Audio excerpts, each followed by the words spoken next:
बोलो बम बम Mahadev balm balm. देवी और सज्जनों, आज के इस वीडियो में मैं राजा मिश्रा चर्चा करने जा रहा हूं वृश्चिक राशि के बारे में कि वृश्चिक राशि वालों को मिलेगा बड़ा धन लाभ। वृश्चिक राशि वाले व्यक्ति इस समय में कुछ सावधानियां भी आपको बरतनी है, लेकिन आपके लिए ये समय बहुत ही चमत्कारिक होने वाला है। आप कहेंगे कैसे? तो ये देखिए, आप वृश्चिक हैं, आप ये हैं और आप ये हैं और आपसे नवम भाव में यानी कि आपके भाग्य के घर में शुक्र देवता यहाँ पर में विराजमान है। अर्थात आप स्वयं जो है सो उठ करके आ गए हो कहाँ? भाग्य के घर में। यानी कि इस समय में आपके भाग्य का उदय होने से कोई नहीं रोक सकता। अगर आपके कुंडली में थोड़ा सा भी, हल्का सा भी अगर सपोर्ट मिल गया किसी ग्रह का, आपके हस्तरेखा में कुछ भाग्य रेखाएं अगर थोड़ी सी भी आपके सपोर्ट में है, 1% भी, तो आपको 1000 गुना इस समय में भाग्य का सपोर्ट मिलेगा, क्योंकि भाग्य के घर में शुक्र देवता विराजमान है।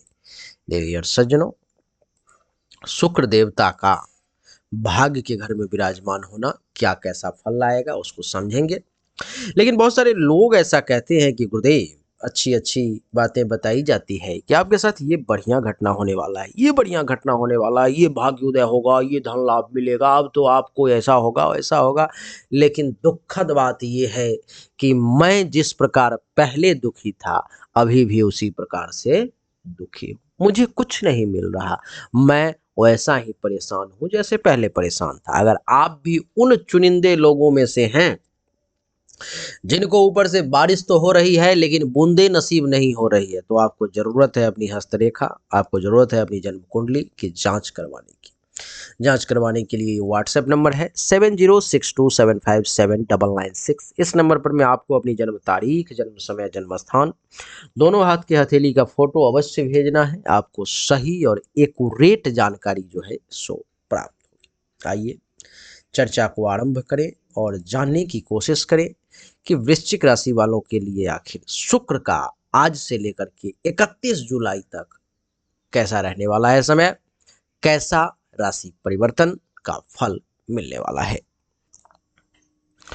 शुक्र के कुंडली के नवम भाव में बैठने के कारण महर्षि कहते हैं कि आपके आस्था में खूब वृद्धि का समय है। ये आप एक आस्तिक व्यक्ति के तौर पे जाने जाएंगे। आपका अभी ईश्वर में कमाल का विश्वास होगा और कहते हैं कि मानो तो देव नहीं तो पत्थर। अगर प्रहलाद ने मान लिया कि इस खम्भे में भगवान है, तो खम्भा फाड़ के भगवान निकल गए। हमारे यहाँ पर खुदनेश्वर धाम है। खुदनो बीबी नाम की एक मुसलमानी ने मान लिया कि यहाँ पर में महादेव हैं, तो महादेव धरती फाड़ करके निकल गए। तो मानो तो देव नहीं तो पत्थर, वही बात है। इस समय में आपके मन में ऐसी आस्था, ऐसा विश्वास जागृत हो जाएगा जो आप ये समझो कि ईश्वर को ये मानना पड़ेगा कि ये मेरा बहुत अच्छे भक्तों में से एक भक्त है, ऐसा मानना पड़ेगा उन्हें।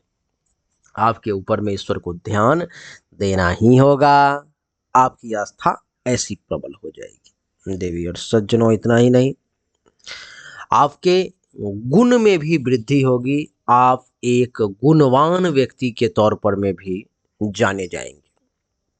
इस समय में एक के बाद एक गुण आप में डेवलप होते चले जाएंगे। एक के बाद एक अच्छा से अच्छा जो व्यवहार है आप में डेवलप होता चला जाएगा। आप गुणवान कहलाएंगे, आप गुणी कहलाएंगे इस समय में। देवी और सज्जनों, गृह का सुख भी आपको प्राप्त होने जा रहा है। आपके गृह में, आपके घर में भी सुख प्राप्ति का बहुत अच्छा योग है।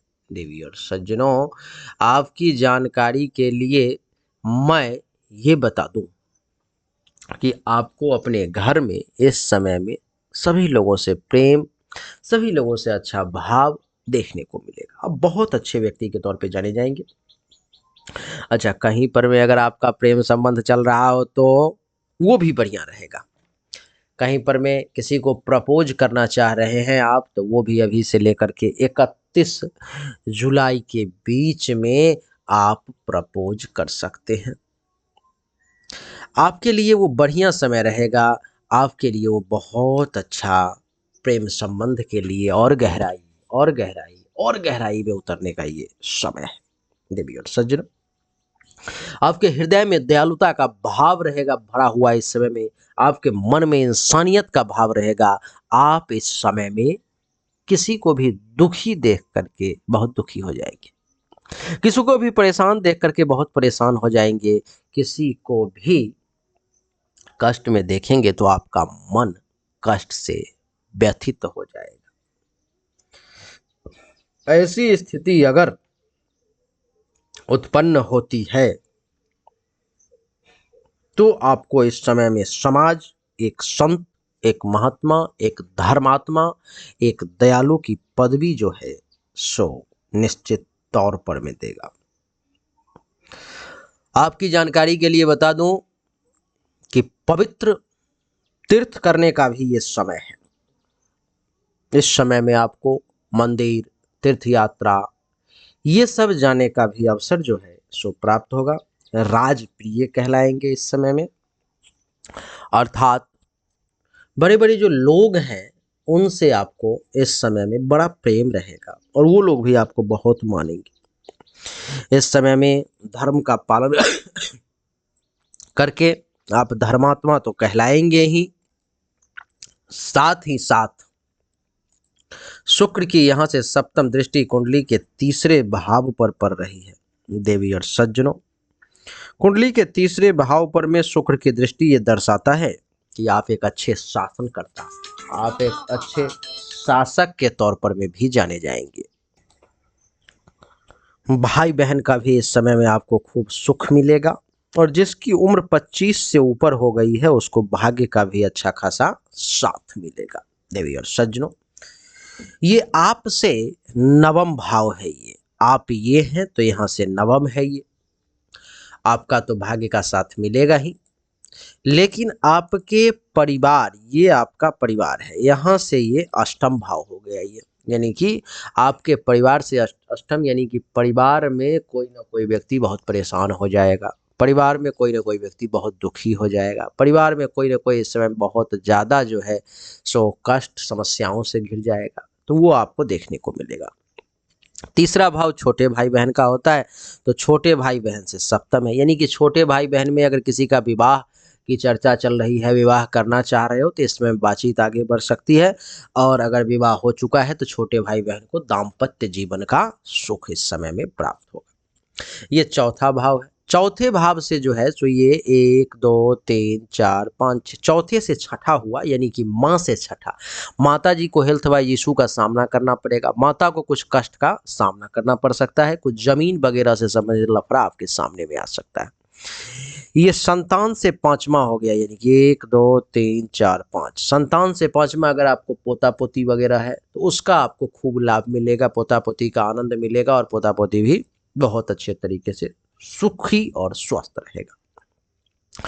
ये छठा भाव है। छठे से 1 2 3 4, यानी कि मामा से चौथा हो गया ये, मामा से चौथा अर्थात अगर मामा को परेशानी था तो इस समय में ये शुक्र आपके मामा को सुख में वृद्धि कर देगा, कुछ जमीन मकान गाड़ी अचल संपत्ति वगैरह का प्राप्ति अथवा सुख दिलवा सकता है।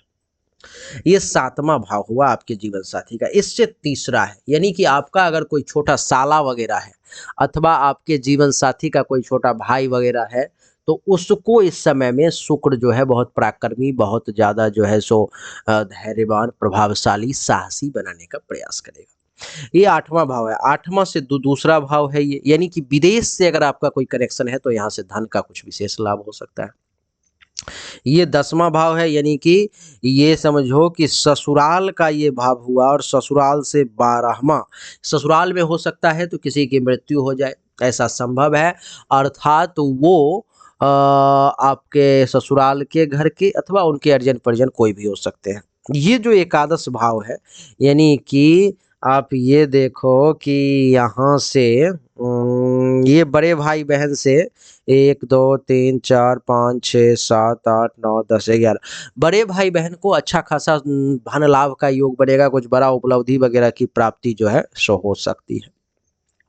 तो इस प्रकार की स्थिति जो है सो है वृश्चिक राशि वालों के लिए। समय बढ़िया है, गागर में सागर भरने का हमने प्रयास किया है, किसके लिए पूरा परिवार का ही बता दिया, किसके लिए अच्छा है किसके लिए बुरा है, सब बताने का हमने प्रयास किया है। तो उम्मीद करता हूँ कि ये छोटा सा वीडियो आपको जरूर पसंद आया होगा। लेकिन आप में से जो लोग, आप लोग में से जिन लोगों को हस्तरेखा या जन्म कुंडली की जानकारी चाहिए, जिनको भाग्य का साथ नहीं मिल रहा है, वो लोग जरूर इस नंबर पर में व्हाट्सएप करें 7062757996।